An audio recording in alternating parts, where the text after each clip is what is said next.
In this devotional, I'm going to share with you 3 thoughts from Matthew chapter 12, verses 1 through 8, where I'll ask the question, did Jesus honor the Sabbath?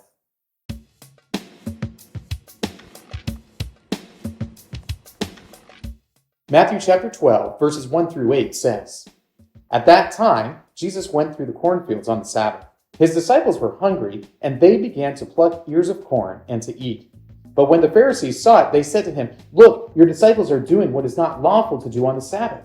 He said to them, 'Have you not read what David did when he was hungry, and those who were with him, how he entered the house of God and ate the bread of presence, which was not lawful for him to eat, nor for those who were with him, but only for the priests? Or have you not read in the law how on the Sabbath the priests in the temple profane the Sabbath and are guiltless? I tell you, something greater than the temple is here.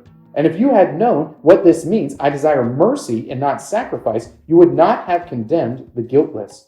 For the Son of Man is Lord of the Sabbath."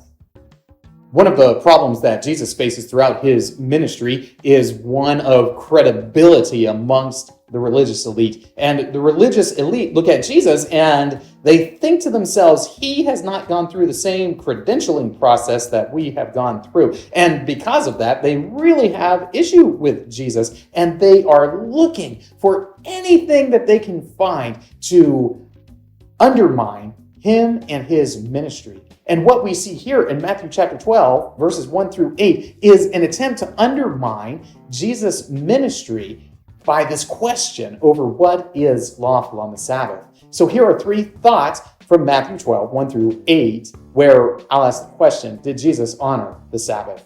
Thought number 1, picking corn. Here's the issue. Are Jesus' disciples harvesting or not? Are they harvesting?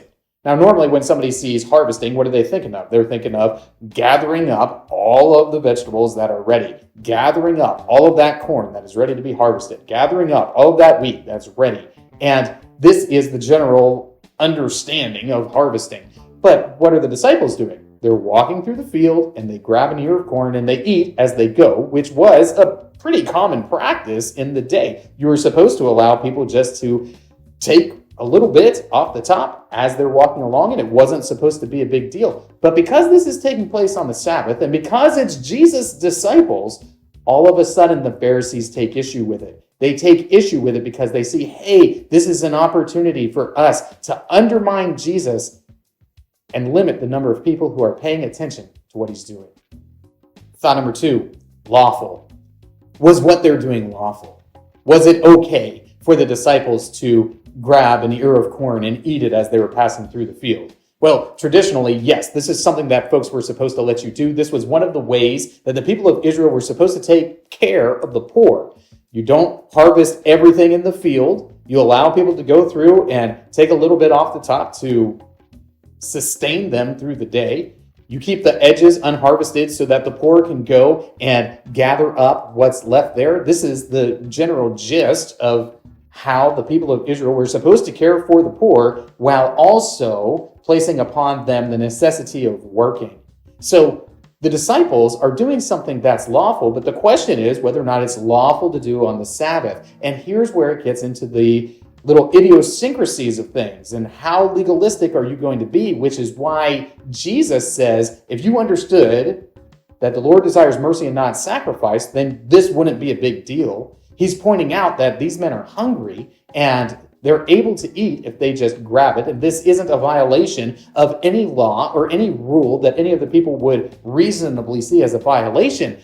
But because of who Jesus is, because he represents a threat, and because they could make a nitpicky, legalistic argument about whether or not they are honoring the Sabbath, they make that case and they attack Jesus for allowing his disciples to simply eat while they're hungry. Thought number 3, Lord of the Sabbath. Ultimately, Jesus is pointing something out. He's pointing out to the scribes, the Pharisees, the teachers of the law, that he is the Lord of the Sabbath, that he is the one who has made such commands. And this is a far more drastic thing, his making this claim, than the people eating the corn. It's a far more dramatic statement to say that he is Lord of the Sabbath than to say anything else. And the reason for that is because the Sabbath is given by God. So when he says he's the Lord of the Sabbath, when he says the Son of Man is the Lord of the Sabbath, meaning that he has the authority to say whether or not his disciples are guilty of violating the Sabbath or not, he is saying that he is God. It is a divine claim. And when Jesus makes this divine claim, when he says that the Son of Man is Lord of the Sabbath, he is saying that I have said that they have not broken the Sabbath. He is saying that I am the one who is ultimately going to judge these things. And because I am the ultimate judge, I can make a ruling right now and say that they're innocent. And for Jesus to say this is one of the reasons why ultimately the scribes, the Pharisees, the teachers of the law will be seeking his head, because he makes the divine claim. He claims to be the Lord of the Sabbath. He claims to be the Christ, the Son of the living God. And as such, he is claiming that messianic authority that should have been granted to him by all of these people. So yes, Jesus does honor the Sabbath because the Sabbath is his. These three thoughts come from the assigned reading of Matthew chapters 11 through 13. If you'd like to read through the Bible with me, you can do so by subscribing to this channel, by clicking on the link in the description, or by joining the Facebook group Through the Bible, where we are reading the text of Scripture together.